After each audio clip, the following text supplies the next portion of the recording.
Harold Bennett was a man who had built his entire life around two things: hard work and his only child, Emily Bennett. From the outside, Harold appeared like an ordinary man. Simple clothes, a small two-story house in a quiet neighborhood, and the kind of calm eyes that carried stories untold.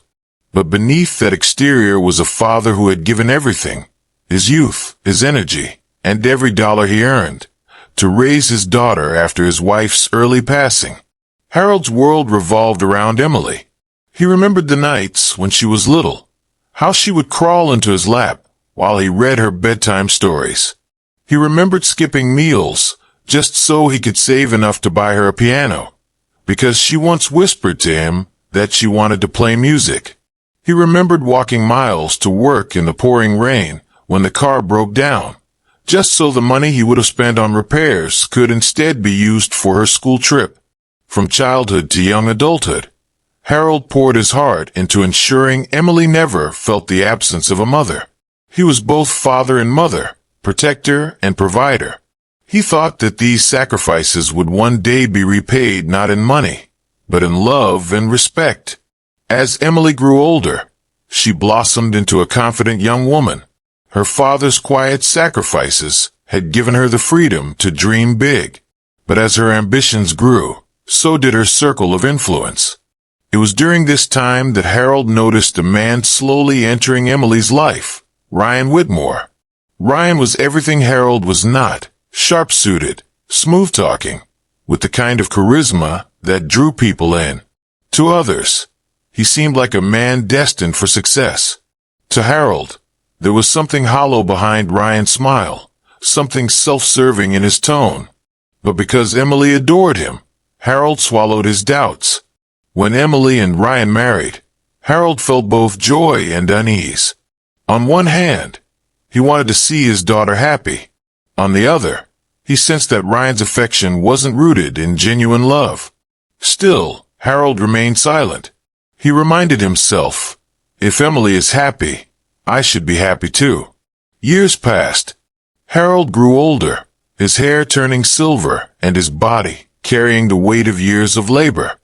He had retired from his small accounting job, living quietly on his savings and the modest pension he had built. He spent most of his days tending to the garden, reading newspapers, or visiting old friends. But no matter how simple his life became, one truth remained: his door was always open for Emily. At first, Emily visited often. She would come over for Sunday dinners, sometimes bringing Ryan along. They would sit at the old wooden dining table, where Harold proudly served his home-cooked meals. Emily would laugh and talk about her career, and Ryan would occasionally chime in with grand plans for the future. But slowly, things began to change. Emily's visits grew less frequent. Ryan's presence became more dominant, his tone toward Harold slightly dismissive. The conversations shifted from warmth to subtle distance, as though Harold's simple life was no longer impressive enough for them. Still, Harold didn't complain. He would sit by the window in the evenings, sipping tea, hoping the phone would ring with his daughter's voice on the other end. Sometimes it did, but the calls were short, hurried, distracted. Then came the subtle requests. Emily, guided by Ryan, began to ask Harold about his finances. "Dad, you should let Ryan help manage your savings. He knows about investments." At first, Harold dismissed it politely, saying he was fine managing on his own. But the requests grew more persistent. Ryan's smile seemed warmer in front of Emily, but Harold could sense the impatience in his eyes whenever Harold hesitated. They want control, Harold thought to himself, but he couldn't bring himself to believe that his daughter, the very child he had raised with so much love, would ever betray him. As days turned into months, the tension grew. Ryan would drop hints about how Harold was getting too old to live alone. Emily, once tender and affectionate, began echoing those sentiments. "Dad, maybe it's better if you let us take care of things. You don't need to handle all this by yourself." Harold felt the walls of his home slowly closing in, not from age or loneliness, but from the growing distance between himself and his daughter. His heart ached, but he remained silent. He wanted to believe that Emily's love for him was still pure, untouched by Ryan's influence. What Harold didn't know was that behind closed doors, conversations between Emily and Ryan were no longer about love or family dinners. They were about inheritance, property, and control. And the man who had given his entire life to raise his daughter with unconditional love was about to face the kind of betrayal that pierces deeper than any wound. The first signs of betrayal are rarely loud. They come quietly, disguised as concern, wrapped in sweet words. For Harold Bennett, those signs began with simple sentences from his daughter, Emily. "Dad, you shouldn't be worrying about bills at your age." "Dad, Ryan knows so much about property. Let him guide you." "Dad, we only want what's best for you." At first, Harold took them as kindness. But over time, the tone shifted. What began as gentle suggestions turned into expectations, and soon, expectations became demands. Ryan Whitmore was the driving force. Behind his polished smile was a relentless ambition. He often spoke to Emily late into the night about how much easier life could be if Harold would just let go of his assets. Emily, caught between love for her father and loyalty to her husband, slowly leaned toward Ryan's way of thinking. One evening, Emily visited Harold alone. She sat across the old wooden table, her hands folded neatly, her eyes avoiding his. "Dad," she began softly, "Ryan and I were talking. We think it's time you consider transferring the house into my name. That way, it'll be secure. And when the time comes, nothing will be messy." Harold's fork paused halfway to his mouth. He looked at his daughter, searching her eyes for the warmth he once knew. But all he saw was hesitation, and the faint shadow of Ryan's influence. "My house?" Harold asked quietly. "Emily, this is the home I built with your mother. The place where you grew up. Why the hurry to move it into your name?" Emily's response was rehearsed, almost mechanical. "Dad, it's for your own good. Ryan says if something happens to you, the paperwork could get complicated. This way, everything is smooth." "Ryan says." The word stung Harold. His daughter wasn't speaking from her heart. She was repeating someone else's script. Harold smiled faintly, hiding the pain. "I'll think about it," he said. But Ryan wasn't the type to wait. A week later, he arrived at Harold's door with papers neatly stacked in a folder.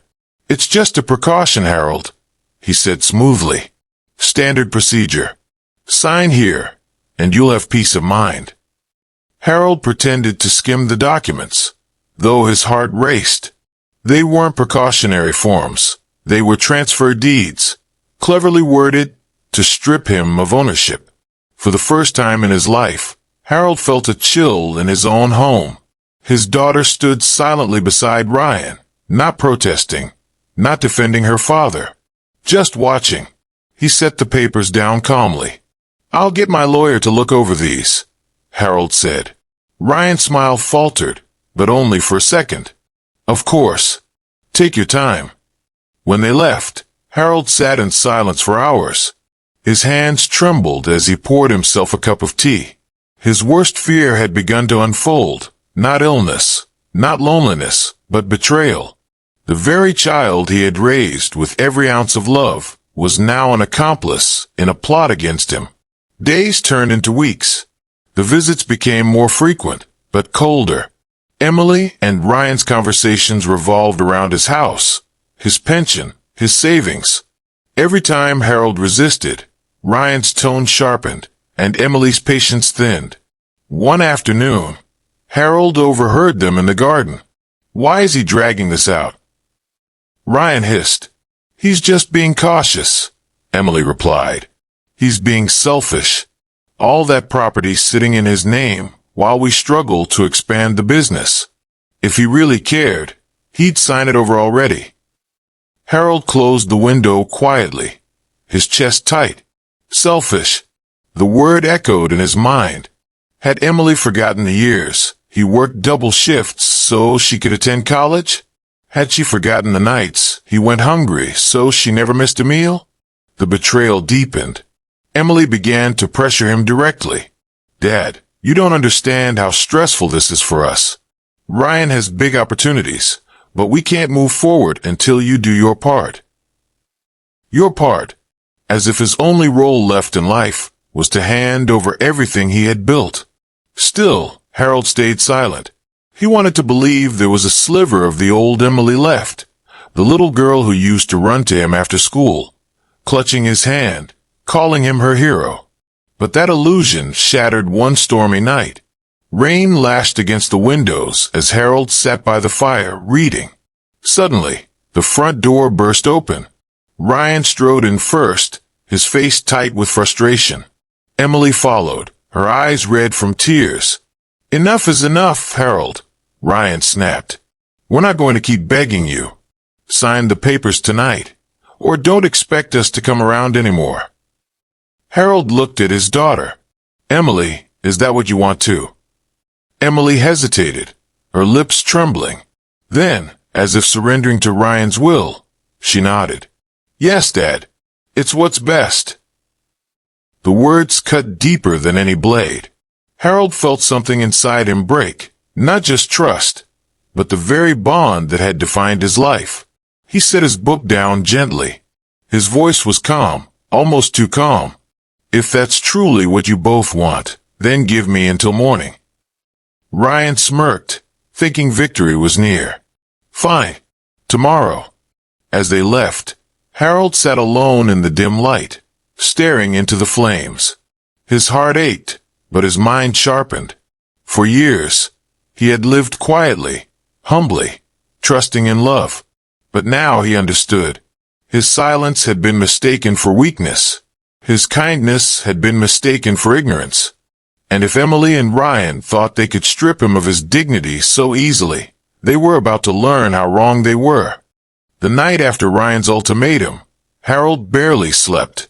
He sat by the fire long after the embers faded, thinking not just about the betrayal, but about the years that had led to it.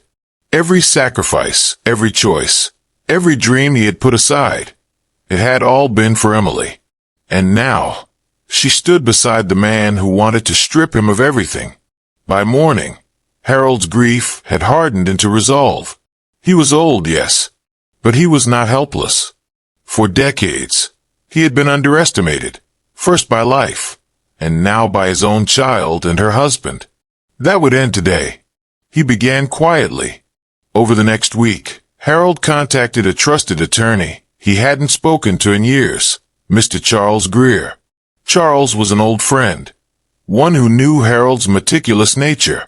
When Harold explained the situation, Charles's face grew grave. "They're trying to corner you, Harold," he said. "But you still hold every card. The house, the savings, the pension, they're all in your name. If you play this wisely, you won't just protect yourself, you'll teach them a lesson they'll never forget." Together, they crafted a plan. Harold transferred his assets into a living trust, with specific instructions that bypassed Emily and Ryan completely. Instead, everything would be managed by a charity foundation Harold quietly admired. He even set aside a portion for scholarships in his late wife's name. But Harold didn't stop there. He wanted the truth revealed, not in secrecy, but in the open. A few weeks later, Emily and Ryan received an elegant invitation. Harold was hosting a small gathering at the community hall, a place where neighbors, friends, and relatives had watched Emily grow up. Ryan thought it strange, but he saw opportunity. "This is it," he whispered to Emily. "He's finally going to announce the transfer." The night of the gathering, the hall glowed with warm light. Old neighbors shook Harold's hand, congratulating him on a new chapter. Emily and Ryan exchanged eager looks, convinced they were about to inherit everything. Harold stood at the front, dressed in his best suit. He looked older, yes, but there was a fire in his eyes that no one had seen in years. When the murmurs quieted, he began. "My friends," he said, "you all know me as a simple man. A man who raised his daughter alone, who worked quietly, who never asked for more than his share of peace. But life has a way of testing us. And sometimes, those tests come from the very people we love most." The room hushed. Emily shifted uncomfortably. Ryan's confident smile wavered. Harold continued, "I was asked, no pressured, to sign away my home, my savings, my dignity. I was told it would be for my own good. But I realized something. Silence can be mistaken for weakness. Generosity can be mistaken for ignorance. And love can be mistaken for something to exploit." Gasps rippled through the room. Harold's words were sharp, deliberate. He turned toward Emily and Ryan, his voice steady. "You thought you could take everything I built. But you forgot. This house, this life, this legacy, was never yours to claim. Last week, I transferred it all into a trust. Not for you. Not for greed. But for something greater. Scholarships will carry my wife's name. Charities will feed children who truly need it. That is my legacy. Not betrayal. Not selfishness. But hope." Emily's face turned pale. Ryan's jaw tightened, his hands clenching at his sides. The audience whispered, eyes shifting toward the couple with judgment and pity. Harold raised his voice for the final blow. "And to those who thought they could strip me of dignity, I have one message. You cannot steal what you never valued. You cannot claim what you never earned. And you cannot break a man who has already given everything and survived." The hall erupted in applause. Some stood, clapping loudly, their admiration echoing through the walls. Emily's eyes filled with tears, not of pride but of shame. Ryan pulled at her arm, urging her to leave, his face red with humiliation. But Harold stood tall, unshaken. For the first time in years, he felt truly free. The days that followed were quiet, but not lonely. Harold received visits from neighbors who praised his courage. Letters from the foundation arrived, thanking him for his generosity. For the first time in decades, Harold's name carried not just respect, but inspiration. As for Emily, she visited once, timidly knocking on his door. Her eyes were swollen, her voice trembling. "Dad, I'm sorry. I let him change me. I forgot who you are, who we were." Harold looked at her for a long moment. His heart still ached, but his voice was calm. "Emily, I will always love you. But love without respect is empty. When you remember the value of family, my door will be open. Until then, I hope you find your way." She left quietly, tears streaking her cheeks. In the weeks that followed, Harold began rebuilding, not with money or possessions, but with peace. He joined a group of retirees who met every Thursday at the park. He spent afternoons teaching neighborhood kids how to play chess. He even traveled for the first time in years, visiting small towns he had once only read about. Every night, as he sat by the window with a cup of tea, Harold felt lighter. The betrayal had cut deep, but it had also freed him from illusions. He no longer lived for the approval of others. He lived for himself, for the dignity he had preserved, and the future he had chosen. And in that quiet strength, Harold found something he thought he had lost forever, a new beginning.